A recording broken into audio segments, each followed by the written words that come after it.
avec Christian Pacard, un chef de la région, un professeur de cuisine qui a travaillé longtemps dans l'éducation nationale, qui donc a donné des cours à nos enfants qui aujourd'hui sont devenus des chefs. Tout à fait. Eh bien, vous allez faire comme si nous étions vos enfants et vous allez nous expliquer ce que vous allez réaliser devant nous ce matin. Ah bah j'écoute, alors, vous voyez, je suis très sage. Il y aura une note évidemment, hein, ah, ben, parce que j'espère. ça m'est resté quand même. Voilà. Donc moi je vais travailler une truite aujourd'hui, une truite qui est une pisciculture dans la vallée d'Alou et qui fait des très très bons produits. Cette année j'ai décidé, je n'utiliserai pas de saumon. C'est bien. Voilà, parce ça, que franchement, je connais l'origine, et voilà, au moins, je connais la nourriture et je sais qu'il n'y a pas d'antibiotiques. Voilà, c'est des gens qui sont très respectueux. Et on a vraiment un résultat qui est formidable parce qu'il suffit d'appuyer sur le poisson qui est fini là, voilà, et c'est ferme. Voilà, on n'a pas quelque chose qui se relâche, comme par exemple le saumon bas de gamme. C'est vrai, évidemment, vraiment que c'est ferme. Voilà, il y a vraiment différentes qualités, vous le savez très bien. Donc vous voyez, regardez, le poisson est brut là. Voilà. Par contre, quand vous allez acheter vos filets de truite, souvent les filets de saumon aussi, il reste, on vous lève les filets et il reste une chaîne d'arêtes qui se trouve ici. Je ne sais pas si on la voit là. Peut-être on l'entend même. Et vous voyez, quand je tire dessus là, je sors ces petites arêtes. Voilà. Et ces arêtes-là, si vous les laissez, quand vous allez couper votre poisson, elles vont ressortir. Puisqu'elles sont... Voilà, elles sont plantées comme ça. Donc, il faut venir les enlever. Alors, avec la truite, encore une fois, comme on a une chair qui est très ferme, il vaut mieux faire notre salage et enlever les arêtes après. Parce que les arêtes, elles vont se décoller plus facilement. J'ai compris. Parce que le poisson, il va perdre du poids, il va perdre de l'eau. Hein, le sel, c'est un extrudeur d'eau. Et alors, justement, on prend quel sel pour saler son poisson? C'est n'importe quel sel ou pas? Si je suis respectueux et que j'aime les bonnes choses, ce qui est notre cas tous les matins. Voilà, un sel de Guérande. Qu'on voit là. C'est celui-là. Là, voilà. Il est là. Ouais. Il coûte un tout petit peu plus cher, mais on a une autre qualité. Franchement, je conseille. Et puis en plus, il fond moins vite. Parce qu'on va laisser ce poisson à peu près une nuit en salage. Évidemment, la durée va dépendre aussi de l'épaisseur du poisson. Mais les truites, vous avez des truites, là, le filet, il a été coupé, hein, il est un peu plus long. Ouais, là, j'ai réussi d'avoir des truites de 1 kg à peu près. Hein, donc, c'est important. C'est déjà des beaux filets. Hein, filets d'1 kg. C'est des sacrés filets, parce qu'on mange à quoi? C'est des beaux filets. 400 personnes là-dessus. Plus que ça. Vous êtes un gros mangeur. Vous allez ronfler, ça, c'est sûr. Ça, c'est... Voilà. Donc je pense que non, un filet complet, il y a une dizaine de personnes quand même. Hein. Ah quand même. Ah oui, ça savoure et c'est de la qualité. Donc c'est mon côté Obélix qui moins de quantité et plus de qualité. Donc c'est ce qu'on va avoir là. Donc je disais que on va avoir une perte de poids qui va se faire par un rendu de l'eau. Hein. Alors les industriels le travaillent complètement différemment. Qu'est-ce qu'ils font? Ils font des saumures. Ils ont des systèmes d'injection pour, j'allais dire, grossir. En fait, comme avec les oies, quand on les gave, on gave les poissons. Voilà. Pareil, nous, on va rejeter de l'eau, de végétation, et eux injectent de l'eau par rapport au poisson. C'est pour ça que vous avez un poisson, quand vous le coupez, qui est extrêmement gras et qui coule le gras. Hein, et comme c'est au poids. Et comme c'est au poids, vous avez tout compris. Voilà. Donc, le sel de Guérande, on ne va pas faire comme eux, et nous, on va saler au sel de Guérande. La technique, elle est simple. Hein, elle est vraiment simple. Ça vous évitera aussi de fumer votre poisson. Parce que moi, le fumer, je vais l'apporter avec autre chose. Vous allez voir. Allez, salez-moi ce poisson, là. Allez. Pas tout de suite. Voilà. On va faire un petit mélange. Et vous allez voir qu'on peut compenser le fumé avec un apport. Alors, ça, c'est une petite technique. Ouais, hein. Alors, vous avez moins d'une minute. Oui, j'ai moins d'une minute. Alors, sentez-moi ça. Ouais. Ça sent. Ça sent quoi? Attendez, on va faire sentir. Sentez d'abord. Sentez quoi, vous? Vous sentez quelque chose? Oui, les fumées du Haut-Doubs, ça vous dit rien? Ah oui, c'est peut-être de la saucisse de Morteau, non? Ah non, elle est sous-bois.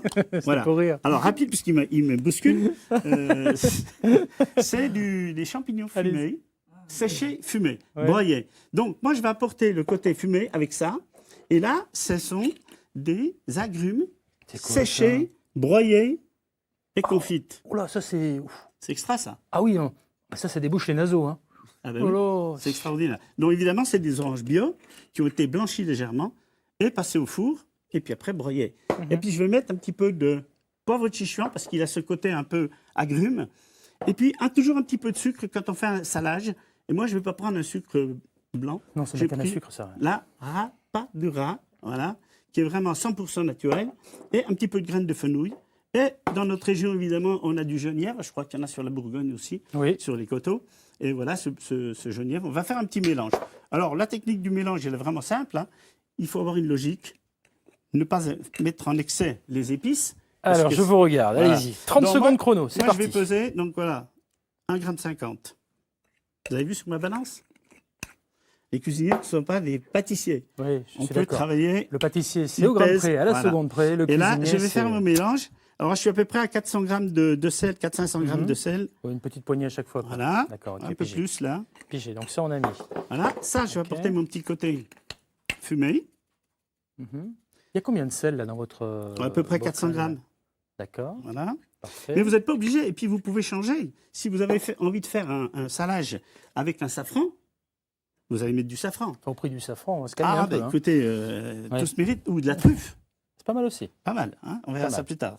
Pour le prix. Je ne sais pas quel budget vous avez. Donc là, j'ai mis mon petit poivre Sichuan. Vous pouvez le broyer un coup si vous voulez, mais vous n'êtes pas obligé. Dites donc, je vais finir par vous payer avec les tickets resto là, parce que vous nous avez pris tout notre temps. Ah bah, vous m'avez fait venir. Hein. Je ne suis pas venu depuis le Jura. Pour... Allez, vous savez quoi Voilà. Donc c'est fini. C'est Christian, mélangé. je vous laisse continuer. Je vous Voilà. laisse continuer tranquille. Vous cuisinez comment avec des fourneaux, vous Ah oui, bien sûr. Vous connaissez la Rolls des fourneaux de la région quand même. C'est avec un cher. L.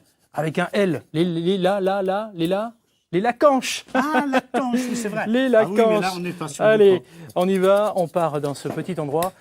Écoutez cette musique, puis on revient pour parler fumage et salage. Ça crépite, ça rissole. Une cuisine mélodieuse qui se compose sur un instrument vieux de 20 ans.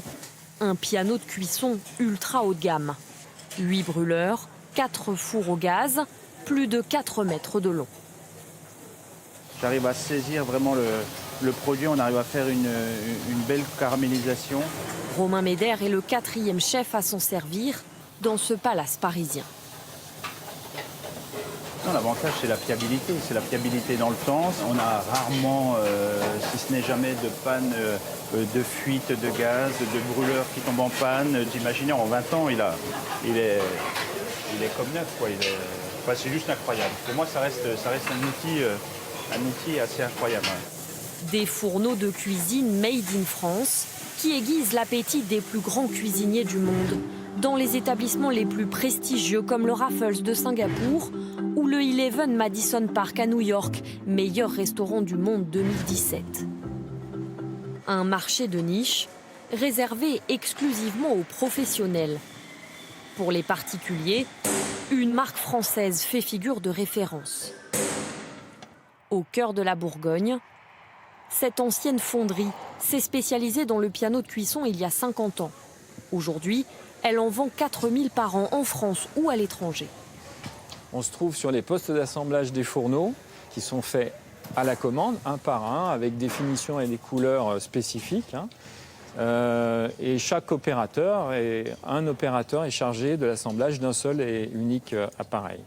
Des appareils vendus à partir de 3 500 €. Des technologies de pointe derrière une apparence rétro, un look vieille France qui renforce l'image d'authenticité de la marque. Le laiton massif, la fonte émaillée, la tôle émaillée, l'inox, ce sont de beaux matériaux, ce sont des matériaux nobles qui valorisent le produit, qui lui donnent son âme en fait, d'une certaine manière. Les courgettes, tu les mets où? Les clients, des passionnés de cuisine, prêts à mettre le prix. 7 700